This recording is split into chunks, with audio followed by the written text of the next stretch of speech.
தயவு செஞ்சு யாருமே ஃபெமினைன் சானிடரி நாப்கினை யூஸ் பண்ணவே பண்ணாதீங்க. ஏன்னம்மா எல்லாரும் யூஸ் பண்ணுங்கன்னு சொல்றாங்க, நீங்க மட்டும் யூஸ் பண்ணாதீங்கன்னு சொல்றீங்க. ஏன் யூஸ் பண்ணாதீங்கன்னு சொல்றதுக்கான ரீசன் பாருங்க. ஏன்னா இதுல வந்து எந்த கெமிக்கலுமே கிடையாது. ஏன்னா இதை யூஸ் பண்ணிட்டீங்கன்னா உங்க கர்ப்பப்பை ஆரோக்கியமா இருக்கும். ஸோ அதனால தயவு செஞ்சு யாரும் யூஸ் பண்ணாதீங்க. நெக்ஸ்ட் பாத்தீங்கன்னா இதுல எந்த பிளாஸ்டிக்குமே கிடையாது, எந்த கெமிக்கலும் கிடையாது, எதுவுமே ரீசைக்கிள் பண்ணது கிடையாது. ஸோ அதனால நீங்க இதை வந்து யூஸ் பண்ணவே பண்ணாதீங்க. அதே மாதிரி இது ரொம்ப பிரைஸ் அதிகங்க. 250 ரூபான்றது நம்மளால வாங்கவே முடியாது. 250 ரூபாய் கொடுத்து நம்மளால சேலை வாங்க முடியும், 250 ரூபாய் கொடுத்து நம்மளால மேக்கப் பண்ணிக்க முடியும், 250 ரூபாய் கொடுத்து நமக்கு ஹேருக்கு தேவையான இன்கிரீடியன்ஸ் வாங்கிக்க முடியும், 250 ரூபாய் கொடுத்து நம்மளால எல்லாமே பண்ணிக்க முடியும்.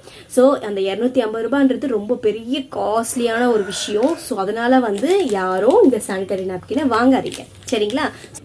ஆனா இதுல பாத்தீங்கன்னா இங்க பாருங்க, ஆனையான், இன்ஃப்ராரெட், மேக்னெட்டிக், நானோ, கைட்டின், இது எல்லாமே என்னென்ன பண்றதுன்றது இதுலயே நமக்கு போட்டிருக்காங்க. ஸோ எத்தனை லேயர் இருக்குன்றதோ இதுலயே போட்டிருக்காங்க, எல்லா டீட்டெயில்ஸுமே இதுலயே போட்டிருக்காங்க. ஸோ அப்படி இருக்க சொல்ல இது நம்மளுடைய ஹெல்த்துக்கு நல்லது அப்படின்ற ஒரு ப்ராடக்டை நம்ம போய் காஸ்ட்லி அப்படின்ற ஒரே ரீசனுக்காக நம்ம தவிர்க்கிறோம் அப்படின்னா, நீங்க இன்னைக்கு இதை காஸ்ட்லின்னு தவிர்க்கிற நீங்க நாளைக்கு உங்களுடைய குழந்தைங்க வந்து இன்னொரு தலைமுறையை கொண்டு வர்றது ஸ்டேஜ்ல இருக்காங்க. ஏன்னா எல்லா பெண்களுமே வந்து குழந்தைன்னு ஒன்று பெற்றுக்கிட்டாதான் அவங்க பெண்கள் அப்படின்ற ஒரு விஷயம், சரிங்களா?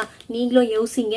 ஸோ அந்த காலங்களில் ரொம்ப முக்கியமான விஷயம். ஸோ அந்த காலங்களில் பார்த்தீங்கன்னா குடும்ப கட்டுப்பாட்டுக்காக ஹாஸ்பிட்டல் போயிட்டு இருந்த நம்ம, ஸோ இன்னைக்கு குழந்தை வேணும் அப்படின்னாலே நம்ம எங்கே போயிட்டு இருக்கோம்? ஹாஸ்பிட்டல் தான் போயிட்டு இருக்கோம். ஸோ அந்த மாற்றத்தை உண்டாக்கணும், பழைய மாற்றத்தை நம்ம கொண்டு வரணும் அப்படின்ற ஒரே நோக்கத்தோட ஃபெமி வந்து போயிட்டு இருக்கு.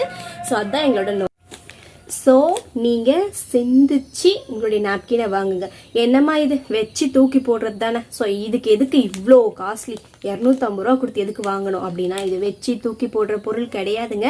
அதே மாதிரி கண்ட கசுமாலத்தெல்லாம் நம்ம வைக்க வேண்டிய இடம் அது கிடையாது. ஸோ அது வந்து ரொம்ப புனிதமான இடம். ஸோ அந்த இடம் வந்து இன்னொரு தலைமுறையை உருவாக்கக்கூடிய ஒரு இடம். ஸோ அந்த இடத்த நம்ம எந்த அளவுக்கு கிளீனாக, எந்த அளவுக்கு நம்ம சூப்பராக வச்சுக்கிறோமோ அந்த அளவுக்கு ஆரோக்கியமாக, அந்த அளவுக்கு நாலேஜ் உள்ள ஒரு குழந்தைய நீங்க பெத்தெடுக்க முடியும், உங்க குழந்தைய நீங்க பெத்தெடுக்க முடியும். ஸோ இதுல வந்து இத்தனை பெனிஃபிட்ஸ் இருக்கு. ஸோ இது எல்லாத்தையும் யோசிச்சுட்டு சிந்திச்சுட்டு இந்த நாப்கினை வாங்கி யூஸ் பண்ணட்டுமா வேண்டாமான்றது நீங்களே டிசைட் பண்ணுங்க, சரிங்களா?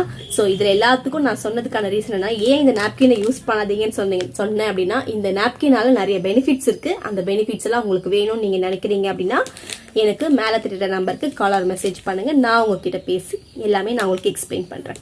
தேங்க்யூ.